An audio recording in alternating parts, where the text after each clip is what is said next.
क्या आपके साथ ऐसा कभी हुआ है जिसे याद करके आप रात को सो ना पाते हो, यूं डर डर के बिस्तर के नीचे हमेशा देखा करते हो? मेरे साथ हुआ है और मैं यही दुआ करूंगा कि ऐसा किसी के भी साथ ना हो। मेरा नाम नवमीत है।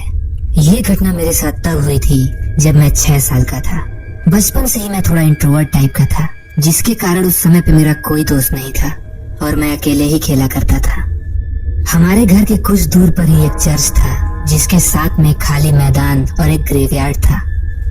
उस ग्रेवयार्ड के बारे में लोग अलग अलग बातें किया करते थे कि कैसे वो हॉन्टेड है और वहाँ जाने वाले के साथ कुछ न कुछ बुरा जरूर होता है।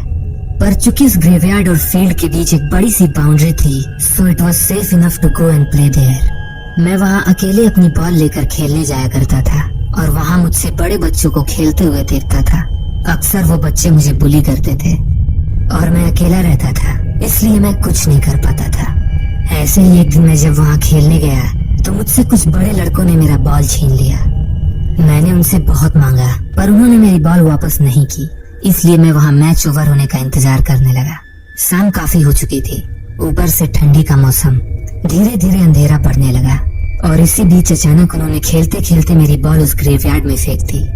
जब मैंने मेरी बॉल उनसे वापस मांगी तो उन्होंने कहा कि अंधेरा बहुत ज्यादा हो गया है और वो कब्रिस्तान में नहीं जाएंगे और वो बॉल कल लौटा देंगे। मैंने उनसे बहुत रिक्वेस्ट किया, भैया मेरी बॉल वापस दे दो ना। मैं अंदर से बहुत दुखी था। एक तो मेरे कोई दोस्त नहीं थे और मेरी बॉल जिससे खेल कर मैं अपने में खुश रहता था, और इन लोगों ने उससे भी ग्रेवयार्ड में फेंक दी। ओए तू घर जा, कल तेरी बॉल तुझे वापस कर देंगे, अभी अंधेरे में हम नहीं जा रहे कब्रिस्तान में। ये बोलकर वो सभी लड़के वहाँ से चले गए। मैं रोता हुआ घर आया और खाना खाने लगा। खाना खाने के बाद मैं लेट गया। मेरे दिमाग में बस यही चल रहा था कि किसी तरह से बस मेरी बॉल वापस मिल जाए। अब इसे जिद कहें या बेवकूफी, पर उस रात मैंने कुछ ऐसा किया जो मैं आज तक रिग्रेट करता हूँ। उस रात काफी देर तक लेटकर मैं सोने का नाटक करता रहा और जब सभी सो गए तो धीरे से मैं दबे पांव निकलकर घर से बाहर आ गया। इस वक्त रात के करीब 1:30 बज रहे थे। ठंडी की रात थी, चारों तरफ गुप अंधेरा और सन्नाटा और उसके ऊपर घनघोर कोहरा पूरे माहौल को एक सिनिस्टर फीलिंग दे रही थी। आज मुझे उस दिन के बारे में सोचकर पसीने छूट जाते हैं कि मैं कितना नासमझ था जो मैंने ये कदम उठाया। पर उस वक्त मेरे दिमाग में बस मेरी बॉल चल रही थी। मैं घर से चलते हुए उस ग्रेवयार्ड तक पहुंचा। वहां पहुंचकर मैंने चारों तरफ चेक किया कि कोई वहां है तो नहीं। फिर उसके बाद बाउंड्री पर चढ़कर उस ग्रेवयार्ड में कूद गया। अंदर ग्रेवयार्ड में चारों तरफ सन्नाटा पसरा था। वहां घास मेरी हाइट से भी ज्यादा लंबी थी, इतनी बड़ी कि मानो वहां कोई सालों से ना आया हो। मैं वहां टहलते टहलते अपनी बॉल ढूंढने लगा। उस जगह पर घासों के बीच कब्र ही कब्र थे।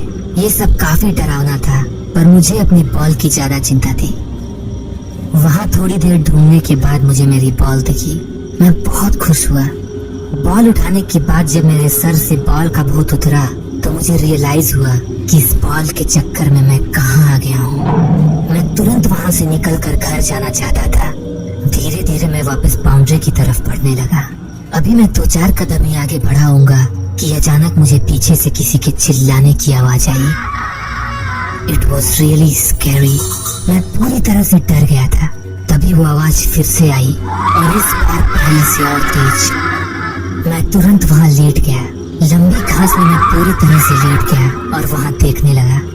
मुझे वहाँ से बस तेज आवाज में चिल्लाने की आवाज आ रही थी, पर वहाँ कोई दिखाई नहीं दे रहा था।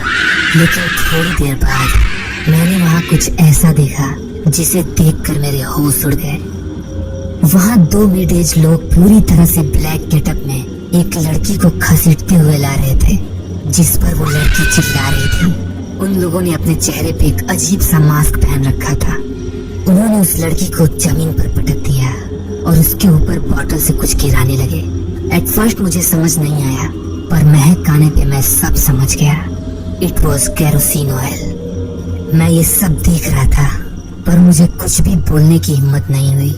पूरे टाइम वो औरत चिल्लाती रही और रहम की भीख मांगती रही, पर उन जल्लादों ने उसकी एक ना सुनी और उसे आग के हवाले कर दिया। वो बहुत ही भयानक दृश्य था। मुझे ये सब देखकर वही वॉमिटिंग आ गई। उस औरत को आग के हवाले करने के बाद वो दोनों हैवान वहां से चले गए। कुछ देर तक चिल्लाने के बाद वो औरत शांत हो गई। उठकर जब मैं उसके पास गया तो वो पूरी तरह से जल चुकी थी।